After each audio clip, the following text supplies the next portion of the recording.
ఓం నమో వెంకటేశాయ. గురుర్బ్రహ్మా గురుర్విష్ణుః గురుర్దేవో మహేశ్వరః గురుః సాక్షాత్ పరం బ్రహ్మ తస్మై శ్రీ గురవే నమః. జటిలం చీరవసనం దండకారణ్యవాసినం మునివేషధరం ధ్యాయేత్ అరణ్యే కాండ ఉత్తమే. శ్రీరామచంద్ర పరబ్రహ్మణే నమః. అథ శ్రీమద్ రామాయణే ఆదికావ్యే అరణ్యకాండే చతుర్వింశः సర్గः. స్వస్తి గో బ్రాహ్మణేభ్యోస్తు లోకానాం యేభిసంగతాః జయతాం రాఘవో యుద్ధే పౌలస్త్యాన్ రజనీచరాన్ చక్రహస్తో యథా యుద్ధే సర్వానసురపుంగవాన్. పంచవటిలో పర్ణశాల సమీపంలో రాముడు ధనుర్బాణాలు ధరించి కవచాన్ని ధరించి తమ మీద దాడి చేయడానికి వస్తున్నటువంటి రాక్షసులకు ధీటుగా సమాధానం చెప్పడానికి సంసిద్ధంగా ఉన్నాడు. రాముని యొక్క ధైర్యాన్ని ఆ సిద్ధతను చూచినటువంటి దేవగణాలు ఋషిగణాలు అందరూ కూడా యుద్ధాన్ని చూడాలి అనే కాంక్షతోటి, సహజంగా అయితే మహర్షులకి వీరికి యుద్ధం చూడాలి అనే ఆకాంక్ష ఉండదు. ఎందుకంటే రజోగుణంతో కూడినటువంటిది కావున ఆ యుద్ధం చూడాలి అని చెప్పి వారెవరూ అనుకోరు. కానీ ఇక్కడ రాముడు ఒక్కడే 14,000 మంది రాక్షసులతోటి పోరాడి వారిని వధించబోతూ ఉన్నాడు, లోక కళ్యాణం చేయబోతున్నాడు, దుష్ట సంహారం చేయబోతున్నాడు. కావున ఈ యుద్ధాన్ని చూడాలి అని చెప్పి వారందరూ కూడా అనుకున్నారట. మరి దేవగణాలు వారందరూ కూడా ఆకాశంలో దివ్యమైనటువంటి రథములలో వచ్చి ఆకాశం నుండి చూస్తూ ఉన్నారు. మరి ఈ దండకారణ్యంలో ఉన్నటువంటి మునులందరూ కూడా ఉత్కంఠగా చూస్తూ ఉన్నారు. బ్రహ్మర్షులు మొదలైన వారందరూ కూడా ఒకచోట కలిసి రాముడు చేయబోయేటువంటి యుద్ధంలో రాముడికే విజయం ప్రాప్తించాలి అని చెప్పి ఆకాంక్షిస్తూ స్వస్తి గోబ్రాహ్మణేభ్యః అస్తు అని చెప్పి అంటూ ఉన్నారు.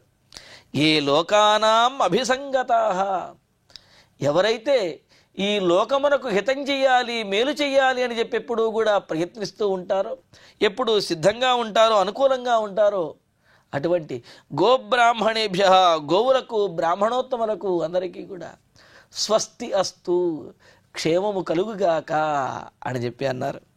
ఇక్కడ గోబ్రాహ్మణేభ్యః అని చెప్పడంలో విశేషాన్ని మనం చెప్పుకుంటున్నాము. గోవులు పాడి పంటలకు మూలమైనటువంటివి, అంతే కదండి. గోవుల ద్వారానే అటు పాలు వచ్చినా ఇటు పంటలు పండినప్పటికీ కూడా వ్యవసాయము, మిగతా ఈ పాలు మొదలైనవన్నీ కూడా గోవుల ద్వారానే జరుగుతూ ఉంటాయి. కావున పాడి పంటలకు ఆధారభూతమైనటువంటి గోవులకు క్షేమం కలిగినట్లయితే పాడి పంటలు చక్కగా కలుగుతాయి, తద్వారా సుభిక్షంగా దేశం ఉండగలుగుతుంది. మరి ఈ పాడి పంటలు కలగాలి అని అంటే ముందు మనకు నీరు అనేది కావాలి. మరి ఆ నీరు ఎలా వస్తుంది? వర్షము ద్వారా వస్తుంది. ఆ వర్షం ఎలా పడుతుంది? సూర్యుని ద్వారా పడుతుంది. సూర్యుడు వర్షాన్ని ఏ విధంగా కురిపిస్తాడు? యజ్ఞముల ద్వారా ఆహుతులను స్వీకరించి ఆ రసమును వర్షంగా మార్చి సూర్యుడు ఈ భూమి మీద వర్షాన్ని కురిపిస్తాడు. కావున ఆ వర్షమును కురిపించి ఈ భూమి మీద ఆహార పదార్థాలు వృద్ధి చెంది జీవులు జీవించే విధంగా చేసేటటువంటివి యజ్ఞములు. ఆ యజ్ఞములు చేసేటటువంటి వారు బ్రాహ్మణోత్తములు. కావున వారికి స్వస్తి కలుగుగాక అని చెప్పి అంటూ ఉన్నారు. అందుకనే మనకు స్మృతులలో తెలియజేస్తున్నారు. అగ్నౌ ప్రాస్తాహుతి సమ్యకు ఆదిత్యముపతిష్టతే ఆదిత్యా జాయతే వృష్టి వృష్టేరన్నం తతః ప్రజాః అని అన్నారు. అగ్నిలో చక్కగా యజ్ఞంలో ఆహుతిగా వేయబడినటువంటి అగ్నిలో వేయబడినటువంటి ద్రవ్యము ఆహుతిగా ఆదిత్యుణ్ణి సూర్యుణ్ణి చేరుకుంటుంది. సూర్యుడు మరి రసమును గ్రహించేటటువంటి వాడు కావున ఈ ఆహుతిని సూర్యుడు గ్రహిస్తాడు. సూర్యుని వద్దకు ఈ ఆహుతి వెళుతుంది, అగ్నిలో వేసినటువంటి ఆహుతి. అలా వెళ్ళినటువంటి ఆ ఆహుతి రసమును నీరుగా మార్చి మేఘముల ద్వారా వర్షంగా కురిపిస్తాడు సూర్యుడు.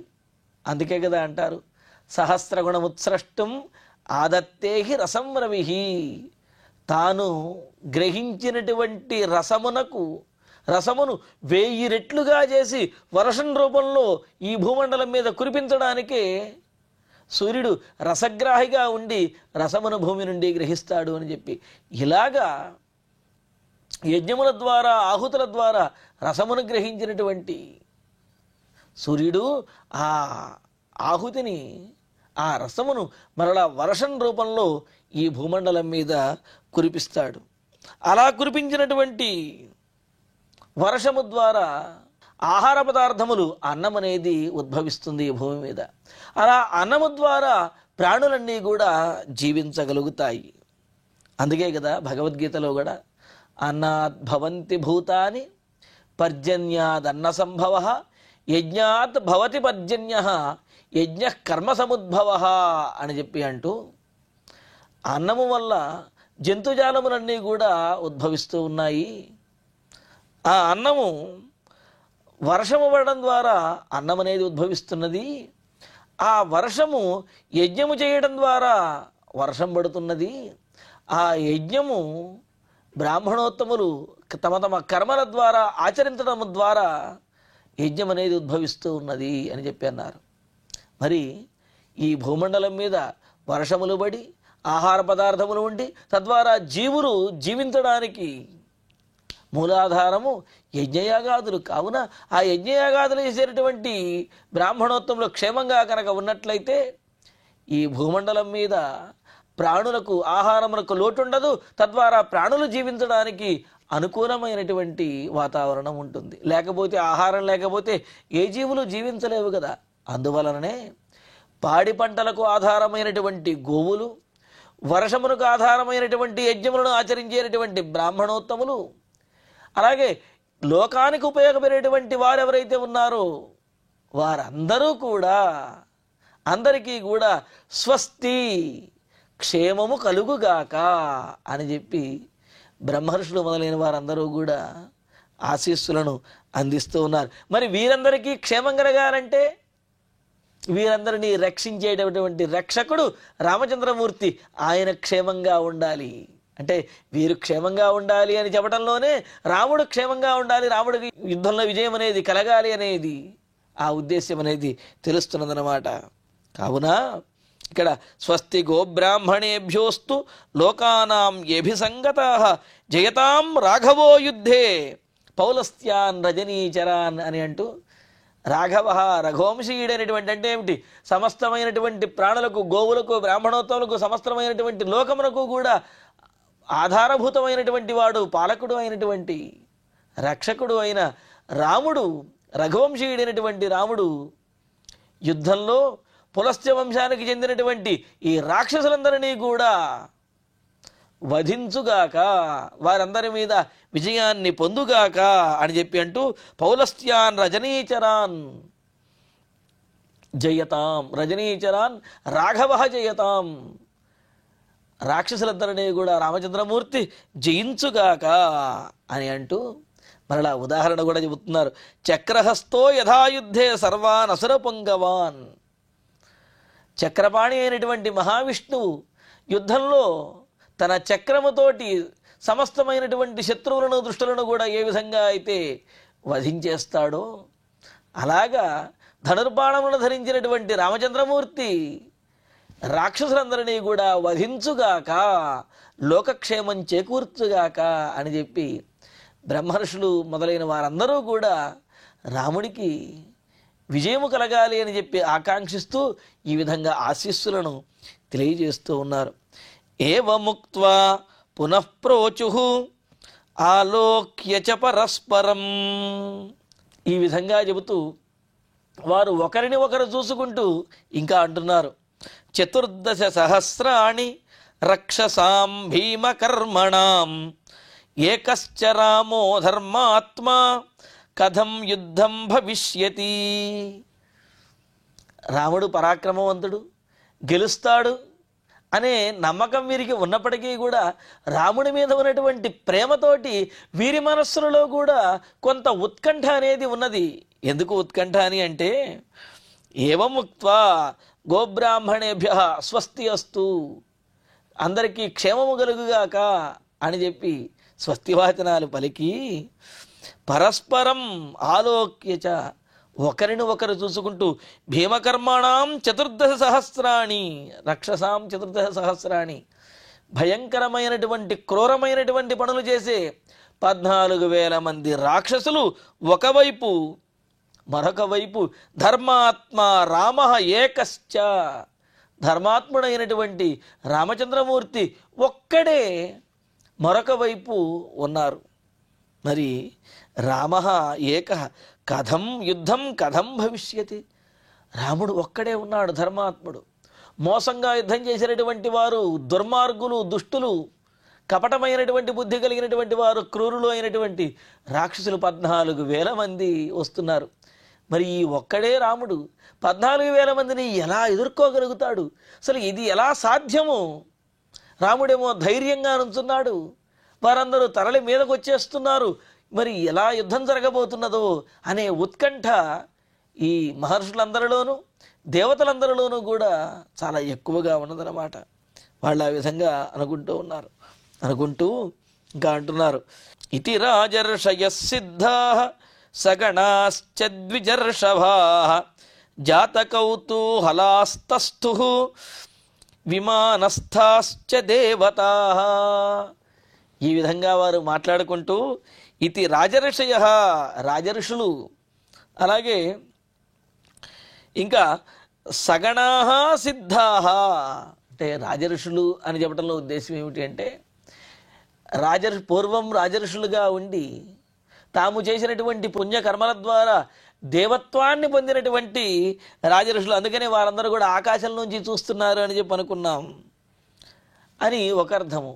అంటే రాజర్షులుగా పూర్వం ఉండి తాము చేసినటువంటి పుణ్యకర్మల ఫలంగా దేవత్వాన్ని పొందినటువంటి వారు, లేదా రాజులుగా ఉండి ఇప్పుడు వానప్రస్థాశ్రమంలో ఋషులుగా ఉన్నటువంటి వారు, రాజఋషులుగా ఉండి ఇప్పుడు వానప్రస్థాశ్రమం చేయడానికి దండకారణ్యంలోకి వచ్చినటువంటి వారు, దండకారణ్యం నుండి దూరం నుండి చూస్తున్నటువంటి వారు అనే అర్థం కూడా చెప్పుకోవచ్చు. ఇటువంటి రాజర్షులందరూ, అలాగే సగణాః సిద్ధాః, తమ తమ పరివారముతో కూడినటువంటి సిద్ధులు, ద్విజర్షభాః, బ్రహ్మర్షులు మొదలైనటువంటి వాళ్ళు, అంతేకాదు విమానస్థాః దేవతాశ్చ, విమానముల మీద ఉండి ఆకాశం నుండి పరికిస్తున్నటువంటి చూస్తున్నటువంటి దేవతలందరూ కూడా జాతకౌతూహలాః తస్థు, ఎంతో ఉత్కంఠతోటి ఏం జరుగుతుందో అని చూడాలనే కుతూహలంతో వాళ్ళందరూ కూడా అక్కడ కళ్ళప్పగించి ఉత్కంఠగా ఆకాశం నుండి రాముడిని, అలాగే రాముడి మీద దాడి చేయడానికి వస్తున్నటువంటి 14,000 మంది రాక్షసులని, అసలు ఈ యుద్ధం ఎలా జరుగుతుందో వీరిరువురికి, అంటే వీరందరికీ యుద్ధం ఎలా జరుగుతుందో అని చెప్పి ఉత్కంఠగా వాళ్ళు చూస్తూ అలాగా ఉండిపోయారు ఆకాశంలో. ఆవిష్టం తేజసా రామం సంగ్రామం శిరసి స్థితం దృష్ట్వా సర్వాణి భూతాని భయాద్వివ్యధిరే తదా. ఇంకా ఆ రాక్షసులు సమీపించే కొద్దీ రాముడిలో తేజస్సు ధైర్యము పెరుగుతూ ఉన్నాయి. ఇంకా రాక్షసుల మీద విరుచుకుపడడానికి సిద్ధంగా ఉన్నట్లుగా రాముడు ఉన్నాడు. ఆ తేజస్సు, రాముడిలో ఉన్నటువంటి ఆ తేజస్సు చూసేటప్పటికీ, యుద్ధానికి సంబంధించినటువంటి ఆ ఉత్సాహాన్ని చూసేటప్పటికీ అందరికీ కూడా భయం కలుగుతున్నది. ఏమిటి, దివ్యమంగళ విగ్రహుడిగా చూచేటటువంటి చూపులను ఇంకెంతో ఆనందాన్ని కలగజేసినటువంటి వాడు, ప్రసన్నమూర్తి అయినటువంటి రాముడా ఈ విధంగా పరాక్రమంతో వెలిగిపోతూ తన వీరత్వాన్ని ప్రదర్శిస్తూ ఇంత రౌద్రంగా కనిపిస్తున్నాడు అని చెప్పి. అంటే రౌద్రము అని అంటే శత్రువుల పట్ల, రాక్షసుల పట్ల రాముడు రౌద్రంగానే ఉంటాడనమాట. అలా కనిపిస్తున్నాడని చెప్పి వాళ్ళందరూ కూడా ఆవిష్టం రామం దృష్ట్వా, యుద్ధానికి ముందు అలాగా రొమ్ము చూపిస్తూ ఉన్నటువంటి ఆ రాముడిని, ఇంటారుగా నుంచుని ఉన్నటువంటి ఆ రాముడిని చూస్తూ వాళ్ళందరూ కూడా సర్వాణి భూతాని భయాత్ వివ్యధిరే, సమస్తమైనటువంటి ప్రాణులు కూడా రాముడి యొక్క ధైర్యాన్ని చూచి అవి భయపడుతూ ఉన్నాయి. ఏమిటి ఇంతటి ధైర్యమా అని చెప్పి ఆశ్చర్యపడుతూ ఉన్నాయి. రూపమప్రతిమం తస్య రామస్యాక్లిష్టకర్మణః బభూవ రూపం క్రుద్ధస్య రుద్రస్యేవ పినాకినః. రాముని యొక్క ఆ రూపాన్ని చూసేటప్పటికీ, యుద్ధముఖంలో నుంచుని కూడా ఆ విధంగా ఉన్నటువంటి రాముడిని చూసేటప్పటికీ వాళ్ళందరికీ ఒక్కళ్ళే గుర్తు వచ్చారా? బ్రహ్మఋషులకి, దేవతలందరికీ కూడా ఒకళ్ళు గుర్తొచ్చారట. ఎవరు గుర్తొచ్చారు అంటే ప్రళయకాల రుద్రుడు గుర్తొచ్చాడు అని చెప్పి అన్నారు. ప్రళయకాలంలో లయకారకుడైనటువంటి పరమేశ్వరుడు రౌద్ర రూపాన్ని దాల్చి మరి అందరినీ కూడా పరిమార్చేటటువంటి, లయం చేసేటటువంటి పనిని చేస్తూ ఉంటాడు కదా, కార్యాన్ని నిర్వర్తిస్తాడు కదా. అలా ప్రళయకాలంలో విజృంభించినటువంటి రౌద్రాకారాన్ని దాల్చినటువంటి పరమేశ్వరుడిలాగా ఇక్కడ 14,000 మంది రాక్షసులని కూడా వధించడానికి యుద్ధముఖంలో సిద్ధంగా ధైర్యంగా నుంచినటువంటి రామచంద్రమూర్తి అలా కనిపించారట. మరి ఆ ధైర్యం చూసేటప్పటికి అందరికీ ఆశ్చర్యం కలిగింది. చూడండి, అక్లిష్టకర్మణః తస్య రామస్య, ఏ పనినైనా సరే సులువుగా సునాయాసంగా చేసేటటువంటి ఆ రాముని యొక్క అప్రతిమం రూపం, సాటి లేనటువంటి తేజస్సుతో కూడినటువంటి సుందరమైనటువంటి ఆ రూపాన్ని చూచి, ఆ రూపం కలిగినటువంటి రాముడు క్రుద్ధస్య పినాకినః రుద్రస్య రూపమివ, మరి అలాగా ధనుర్బాణాలు ధరించి, కవచాన్ని ధరించి, తేజస్సుతో వెలుగొందుతూ ధైర్యంగా యుద్ధం చేయడానికి నిల్చున్నటువంటి ఆ రాముణ్ణి చూచేటప్పటికి, ఆ రాముని యొక్క ఆ విగ్రహాన్ని, ఆ రూపాన్ని చూచేటప్పటికీ క్రుద్ధస్య పినాకినః రుద్రస్య రూపమివ, కోపంతో ఉగిపోతూ పినాకము అనే ధనుస్సు ధరించినటువంటి వాడైన రుద్రస్య రూపమివ, ప్రళయకాల రుద్రుని యొక్క రూపంలాగా అందరూ కూడా రాముడిని చూశారంటే, ప్రళయకాల రుద్రుడు ఏ విధంగా అయితే ధనుస్సును ధరించి నుంచునుంటే ఎలా ఉంటుందో అలాగా ఇక్కడ ధనుర్బాణాలు ధరించి రాక్షసుల మీద యుద్ధం చేయడానికి సిద్ధంగా ఉన్నటువంటి రామచంద్రమూర్తి కూడా అంత గొప్పగా గోచరించాడు అని చెప్పి అన్నారు. ఇక్కడ చూడండి, స్కాంద పురాణంలో కూడా ఈ సన్నివేశాన్ని వర్ణిస్తూ రుద్రతేజో విలసితం దృష్ట్వా రామకళేవరం శంఖం చక్రంచ శూలంచ పినాకం ఖేటమేవచ ఖట్వాం ఘంటాంచ డమరం బాణపాశాంకుశం తథా చాపం వజ్రంచ ఖడ్గంచ పరశుం త్రాసకారణం జయశ్రియంచ గంగాంచ తదృశు సిద్ధచారణాః. రాముడు రాక్షసులతో యుద్ధం చేయడానికి సిద్ధంగా ఉంటే ఆ ఆకాశం నుండి చూస్తున్నటువంటి సిద్ధులు, చారణులు, అదేవిధంగా దేవతలు వారందరూ కూడా రాముడిని చూస్తూ ఉంటే వారికి ప్రళయకాల రుద్రుడే గుర్తు వచ్చాట. ఆ విధంగా ప్రళయకాల రుద్రుడిలాగా ఉన్నటువంటి రాముడిని చూచి వారందరూ కూడా ఆశ్చర్యపోతూ ఉన్నారట. ఎలాగా అంటే రుద్రతేజో విలసితం దృష్ట్వా రామ కళేబరం, ప్రళయకాల రుద్రుడిలా ఉన్నటువంటి ఆ రాముణ్ణి చూచి, అదేవిధంగా సహజంగా అయితే రాముడు అక్కడ ధరించి ఉన్నది ధనస్సు, బాణములు, అలాగే ఆయన యొక్క వరలో ఖడ్గము కూడా ఉన్నది. ఇవే రాముడి దగ్గర ఉన్నటువంటి ఆయుధములు. చేతిలో ధనుర్బాణాలు ధరించి ఉన్నాడు. అయితే ఆ చూస్తున్నటువంటి దేవతలకి, సిద్ధజనులు, వీళ్ళందరికీ కూడా ఎలా ఉన్నాడయ్యా అంటే శంఖం చక్రం శూలం పినాకం ఖేటమేవచ, శంఖము, అదేవిధంగా చక్రము, అలాగే పినాకము అనే ధనుస్సు, కత్తి, డాలు, గంట, ఢమరకము, బాణములు, చక్రము, శూలము, అంకుశము, అదే వజ్రాయుధము, ఖడ్గము, గండ్రగొడ్డలి. అంటే ప్రళయకాల రుద్రుడు ఇన్ని హస్తములతోటి వీటినన్నిటినీ పట్టుకుని ఉంటాడు. ఆయన ఆ రూపాన్ని ఊహించడము, చూడటము కూడా చాలా ఆశ్చర్యకరంగా ఉంటుంది. అది అనూహ్యమైనటువంటి రూపము, దానిని సామాన్యులు ఎవరూ కూడా చూడలేరు. అలా ప్రళయకాల రుద్రునిలాగా సమస్తమైనటువంటి ఆయుధములను ధరించినట్లుగా రామచంద్రమూర్తిని ఆ సిద్ధచారణలు దేవతలందరూ కూడా చూచి ఆశ్చర్యపోతూ ఉన్నారు.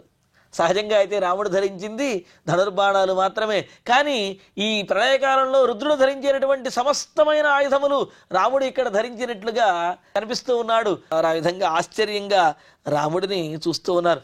ఆయుధములన్నిటితో పాటుగా జయలక్ష్మిం, విజయలక్ష్మిని, అంటే చేయబోయేటటువంటి యుద్ధంలో విజయము రాముడిదే అన్నట్లుగా ఆ జయలక్ష్మిని, గంగా అంచ పరమేశ్వరుడు గనక శిరస్సు మీద గంగను ధరించి ఉంటాడు కదా, కావున గంగను కూడా ధరించినట్లుగా ఉన్నాడట. ఇలాగా రామచంద్రమూర్తి వారందరికీ, ఋషులకు, అదేవిధంగా అక్కడ ఉన్నటువంటి సిద్ధులు, చారణులు దేవతలు మొదలైనటువంటి వారందరికీ కూడా ఇలాగ ప్రళయకాల రుద్రునిలాగా రామచంద్రమూర్తి కనిపించాడు. మరి ఆ యుద్ధముఖంలో నిలబడి అంత ధైర్యంగా ఉండేటప్పటికీ వాళ్ళందరూ ఆశ్చర్యంగా చూస్తూ ఉన్నారు. ఇలాగా తతో గంభీర నిర్హ్రాదం ఘోరవర్మాయుధం ధ్వజం అనీకం యాతు ధానానాం సమంతాత్ ప్రత్యదృశ్యత. ఇంకా చుట్టూ కూడా ఇంతలో ఈ విధంగా దేవతలందరూ చూస్తూ ఉండగానే రాక్షసులందరూ కూడా వచ్చేసారనమాట. వాళ్ళందరూ కూడా ఎలాగాని చెబుతూ తతః గంభీర నిర్హ్రాదం. ఇంతలో ఇక్కడ పాఠాంతరంగా అధిక పాఠంగా మరొక పంక్తి కూడా ఉన్నది. ఇది సంభాష్యమాణేతు దేవగంధర్వచారణై అని అంటూ, ఈ విధంగా దేవతలు, గంధర్వులు, చారణులు, సిద్ధులు వీళ్ళందరూ కూడా రాముడిని చూచి ఈ విధంగా మాట్లాడుకుంటూ, ఈ విధంగా రాముడికి క్షేమం కలగాలి స్వస్తివాచనములు చేస్తూ ఉండగానే తతః అంతలోనే గంభీర నిర్హ్రాదం, గంభీరమైనటువంటి శబ్దములతోటి ఉన్నటువంటిది. అంతేకాదు ఘోర వర్మాయుధ ధ్వజం, ఘోరమైనటువంటి కవచములు, ఆయుధములు, ధ్వజములు కలిగినటువంటి యాతుధానానాం అనీకం, రాక్షసుల యొక్క సేనా వాహిని రాముడి దగ్గరకు వచ్చేసింది. ఈ విధంగా వీళ్ళు మాట్లాడుకుంటూనే ఉన్నారు. ఇంతలో వేగంగా ఆ రాక్షసుల యొక్క ఘోరమైనటువంటి కవచములు, ఆయుధములు ధరించినటువంటి వారు, శబ్దములు చేస్తున్నటువంటి వారు అయిన ఆ రాక్షసుల యొక్క సమూహము సమంతాత్ ప్రత్యదృశ్యత, రాముడి చుట్టూ కనిపిస్తూ ఉన్నదిట. రాముడికి ఎదురుగా వచ్చారు అంటే అదొక విధానం, అలా కాదు, రాముడిని చుట్టుముట్టి వీళ్ళందరూ కూడా ఈ రాక్షస సైన్యం చాలా ఘోరంగా కనిపిస్తూ ఉన్నారు ఇక్కడ. ఎందుకంటే వాళ్ళు ఎదుటిపడి యుద్ధం చేసేవాళ్ళు మాత్రమే కాదు, కూటయోధన అంటే కపటంగా వెన్నుపోటు పొడిచేటటువంటి వారు, మాయాయుద్ధం చేసేటటువంటి వారు, యుద్ధ నీతిని ఏమాత్రం పాటించినటువంటి వారు ఆ రాక్షసులు. అందువలన రాముడిని చుట్టుముట్టేశారు 14,000 మంది రాక్షసులు కూడా. చుట్టుముడుతూ సింహనాదం విసృజతాం అన్యోన్యమభిగర్జతాం చాపాని విస్ఫారయతాం జృంభతాంచాప్యభీక్ష్ణశః. తర్వాత శ్లోకం కూడా విప్రఘృష్ట స్వనానాంచ దుందుభీంశ్చాపి నిఘ్నతాం తేషాం సుతుమల శబ్దః పూరయామాస తద్వనం. ఇంకా రాముడిని చుట్టుముడుతూ ఆ వనం మొత్తాన్ని కూడా ఆక్రమిస్తూ రాక్షసుల యొక్క సేనావాహిని వచ్చేసింది. అది ఎలా ఉన్నది అంటే సింహనాదం విసృజతాం, కొంతమంది గర్జిస్తూ ఉన్నారు, పెద్దగా సింహాల్లాగా గర్జన చేస్తూ ఉన్నారు. అన్యోన్యం అభిగర్జతాం, మరికొంతమంది ఒకరిని చూస్తూ ఒకరు గర్జిస్తున్నారు. అదేమిటి, వారిలో వారు చూసుకుంటూ గర్జించడం ఏమిటి అంటే, శత్రువుని నేను వధిస్తానంటే నేను వధిస్తాను, నువ్వు వద్దురా, నువ్వు పక్కనుండి నేను వధించేస్తానని చెప్పి ఒకరిని చూసి ఒకరు గర్జిస్తూ, నీకంటే నేను బలవంతుణ్ణి కావున నేనే యుద్ధం చేస్తాను, నేనే శత్రువుని వధిస్తాను అని చెప్పి శత్రువుని వధించడానికి పోటీ పడుతూ ఒకరిని చూసి ఒకరు గర్జిస్తూ ఉన్నారట. మరికొందరు చాపాని విస్ఫారయంతాం, తమ చేతిలో ఉన్నటువంటి ఆ ధనుస్సుల యొక్క నారిని లాగుతూ, అంటే బాణప్రయోగం చేయడానికి మేము సిద్ధము అని చెబుతూ అలా నారిని లాగి వదులు ధనుష్టంకారం చేస్తూ ధ్వనులు చేస్తున్నటువంటి వారు మరికొందరు ఆ రాక్షసులలో. మరికొందరు అభీక్ష్ణశః జృంభతాం, బాగా మదమెక్కి అదే వాళ్ళు ఆ బద్ధకంతో ఒళ్ళు బలిసి ఉన్నటువంటి వారై నోరులు పెద్దవిగా తెరిచి ఆవలింతలు చేస్తున్నటువంటి ఒళ్ళు విరుచుకుంటూ ఆవలింతలు చేస్తున్నటువంటి వారు మరికొంతమంది అన్నమాట. అభీక్షణ సహా జృంభతాం, మరలా ఆవలింతలు చేస్తూ అంటే ఆవలిస్తూ ఒళ్ళు విరుచుకుంటూ ఉన్నటువంటి వారు మరికొందరు. ఇంకా విప్రఘృష్ట స్వనానాంచ, మరికొందరైతే వింత వింతగా కేకలు పెడుతూ ఉన్నారన్నమాట. అంటే ఆ కేకలకు ఏదో అర్థమో అర్థమే ఉండదు.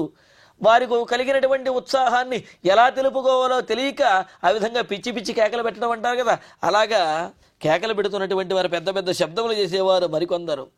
ఇంకా మరికొందరైతే దుందుభీస్వనం దుందుభీంశ్చాపి నిఘ్నతాం, నగారాలు ఏవైతే ఉన్నాయో నగారాలు, దుందుభిలు, ఢక్కాలు, వాటినన్నింటినీ కూడా గట్టిగా మోగిస్తూ అందరిలో ఉత్సాహాన్ని నింపుతున్నటువంటి వారు మరికొందరు.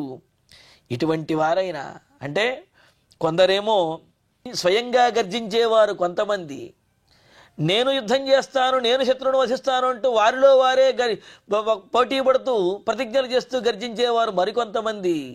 మరికొంతమంది ఏమో తమ దగ్గర ఉన్నటువంటి ఆయుధములను శబ్దం చేసేవారు మరికొంతమంది, ధనుష్టంకారములు చేసేవారు కొంతమంది, ఆవలిస్తూ అంటే తమ శరీరమును విరుచుకుంటూ ఆవలించేటటువంటి వారు కొంతమంది, పెద్దగా పిచ్చి పిచ్చిగా కేకలు పెట్టేవారు మరికొంతమంది. ఈ విధంగా అరుస్తున్నటువంటి వారితోటి ఆ రాక్షసుల చేత తేషాం సుతుములః శబ్దః, వారు చేస్తున్నటువంటి బిగ్గరగా చేస్తున్నటువంటి ఆ శబ్దముతోటి తద్వనం పూరయామాస, ఆ అడవంతా కూడా దద్దరిల్లిపోతూ ఉన్నది, ప్రతిధ్వనిస్తూ ఉన్నది. అడవంతా కూడా ఈ రాక్షసుల యొక్క శబ్దముల చేత నిండిపోయి ఉన్నది. ఇలాగా పెద్దగా శబ్దములు చేస్తూ గర్జిస్తూ నగారాలు మోగిస్తూ వికటాట్టహాసములు చేస్తూ ఆ రాక్షసులందరూ కూడా రామచంద్రమూర్తిని చుట్టుముట్టారు. మరి అలాగా చుట్టుముట్టి ఒకేసారి దాడి చేయడానికి వచ్చినటువంటి ఆ రాక్షసులందరినీ రాముడు ఏ విధంగా ఎదుర్కొన్నాడనే విశేషాలను తరువాతి ప్రవచనంలో తెలుసుకుందాము. ఇక ఇప్పుడు శ్లోకాలను పారాయణ చేసుకుందాము.